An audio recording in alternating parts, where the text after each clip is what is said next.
Would you want that a bit bigger for your old eyes? Yeah, a wee bit bigger would be great. Lovely. Is that better? Right. So this division here, there was 4 trades yesterday after the trade deadline. So this is the first one. This was on the announcements page, but this is the Bluetoon Bookies, Peterhead Bloody Jets, Joanne Johnson and Zonovan Knight, and giving away Quinson Judkins to the Brady's Patriots. So it's this is one of those trades where obviously Division 4 there's no relegation, and I believe Bluetoon Bookies right down plastered at the bottom. So not what Mark will be looking for here in Bluetoon Bookies is he'll be looking for just a couple of players that might start a run and get him back into it. Hence the fact he's picking up Bam Knight, a guy who has done nothing to now, but has every chance of kicking on. He's getting a chance now, and he's got every chance kicking on. And Joanne Johnson, new quarterback in place might make a difference. And Brady's Brummies look like maybe they might be up there challenging, and they're looking for that one player that will get them over the line. So yeah, I see what's happening. Mark's got to win out. There's no way Bluetoon Bookie is going to do anything if they don't win out. So yeah, take a couple of swings, like I was saying last week. These are the players that you've got to be looking for when you're down the bottom, and especially given the fact he doesn't have to worry about relegation. I think it's a fair trade all round. Yeah, like I say, he's not have to worry about relegation. That's the thing. So the scores for last week, you've got the Cork Red Army 218-10 over the Birmingham Patriots, who got the trade, 193-67.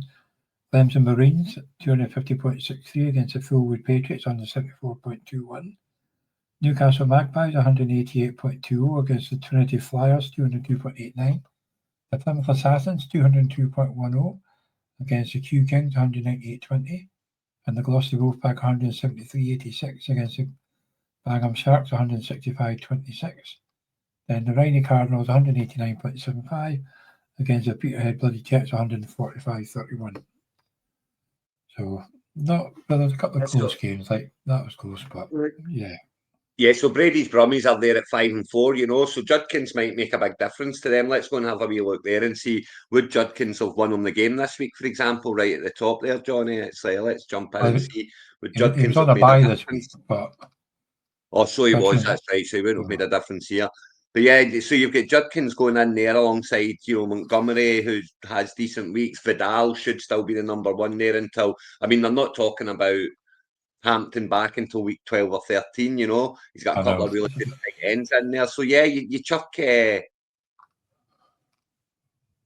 Judkins into that lineup, and it's going to be pretty decent. You've got Brees Hall coming back off bye week as well, going into that lineup. So it's it's a very good trade, I think, for the Brummies there. That should help them, in their push for the playoff spot. And of course, at 5-4, they need the help because they're by no means in the playoffs, far from it at the moment. If we go and have a wee look at the division, we'll see that it looks very tight around there, I think Trinity Flyers will be thinking at 7-2 that they're looking pretty decent. They've got 3, it's not a 2-game win from 7th, it's a 3-game lead from 7th. So, yeah, they're going to be thinking one more win in the air. And Newcastle Magpies, Gloucester Wolfpack there at 6-3, got a 2-game lead on 7th, and then those 5-4s. It's this could very quickly become a race for the last 3 spots, and pretty much everybody's in it apart from maybe Peterhead Bloody Jets. They are going to need to win 5 in a row now to get to 6 and 8, and even at that, all they need Two Kings and Cork Red Army to have 1 win each, and it screws them. So it's not looking good for Peterhead Bloody Jets, but everybody else is in it. Sean at 3-6, I would say again, he'll need to win out. He'll need to win 5 in a row after losing this week. But it's always possible, isn't it? It's always possible to get there. Definitely, and that Plymouth Assassins are on a 2-game win streak. They might have been the last ones to win a game in this league as well, but they're up to 8th now. So they're doing pretty good. Yeah, and heading in the right direction. As I say, those 5-4s are looking over their shoulders heavily, and the 4-5s, they know they're right in the hunt. And as I say, Bangham Sharks not completely out of it. far from it, you know. So it's all very tight, and even right up to kind of fourth place. You know, the Birmingham Patriots. They're still very much in the hunt, you know. And as I say, it was a great trade to help get over that line. I know they've been scoring well as well, so Duncan's could hopefully help them. We'll see who they've got this week though. So the It makes a difference now. Who you're playing makes a difference now at this stage of the season. You know, you want to be playing one of those teams that are around you. If you're sitting there at 4 and 5, you want to be playing one of the 5 and 4 teams. You want that shot at getting them. Now, don't get me wrong. The flip side of it is if you lose it, they're away from you and you're not catching them anymore. But how's it going? Afternoon, Ian. Yeah, but it's, you know, you want to be playing them. You want that shot at getting back to level with them. So it's there'll be a lot of big games this week, I'm sure. Yeah, so like you say, you've got 5 and 4 against 4 and 5. Corporate Army full with Patriots. A 6 and 3 against a 5 and 4. Newcastle Magpies against Birmingham Patriots. You've got a battle of the 4 and 5s. Clemson Marine and Plymouth Assassins. Gloucester Wolfpack 6 and 3 up against the 7 and 2 Trinity Flyers. 4 and 5 Rhino Carnivals against a 5 and 4 Q Kings.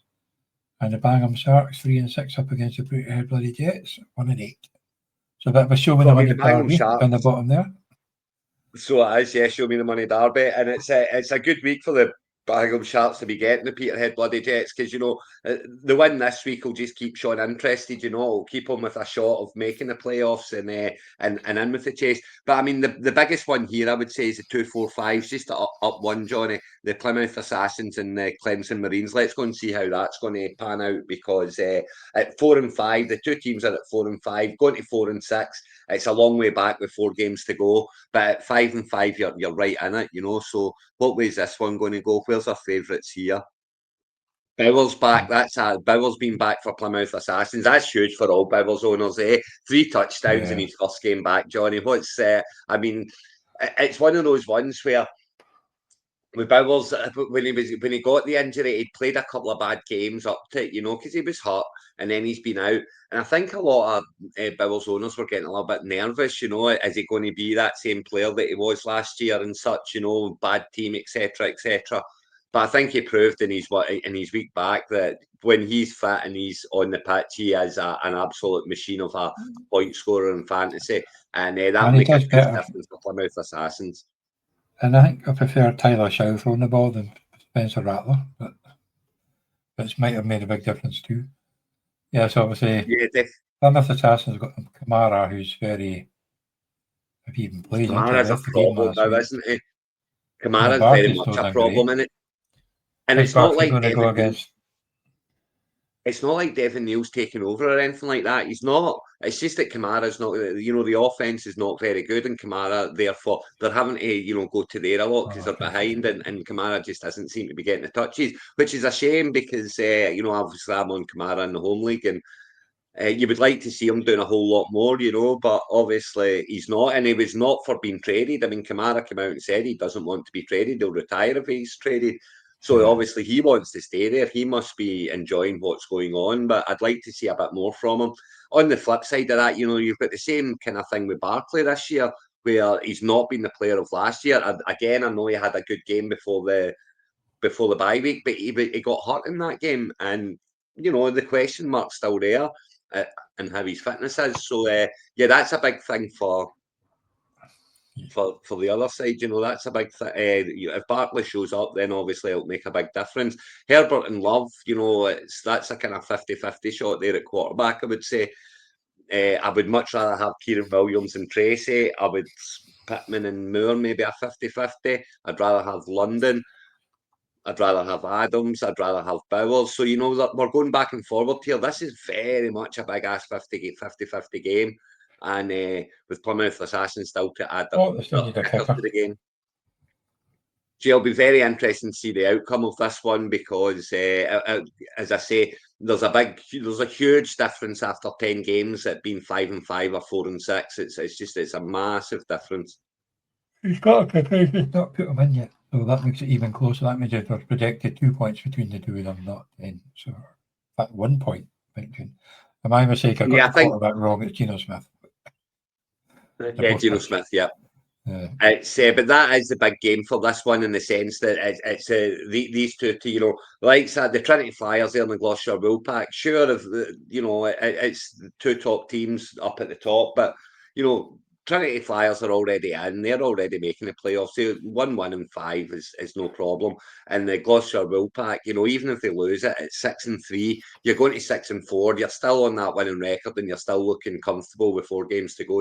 So whilst that's the top 2 teams in the league, I would say the bigger game is the Clemson Marines against the Plymouth Assassins. And this one, Rhino Cardinals. I mean, the 4 and 5s against the 5 and 4s, as I say, they're all huge. You're going to have a couple of them, but the Rhino Cardinals and the Fullwood Patriots there at 4 and 5, they can do huge damage into Cork Red Army.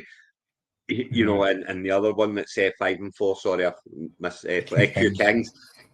Now, if the 2 4 and 5s win there, then it's going to. That's Bangor Sharks' biggest result, because that will bring them all back into it. But the 5 and 4s, if the 5 and 4s can win there, then they're putting that bit of distance between themselves and the 7th place. So they'll be looking good to get themselves into a playoff spot. And every team that's in from 7th down wants the ones on the bubble to be losing, not winning. They need them to be losing, not winning, because you want it to be close. Definitely. So that's the Dwarfie Stane. So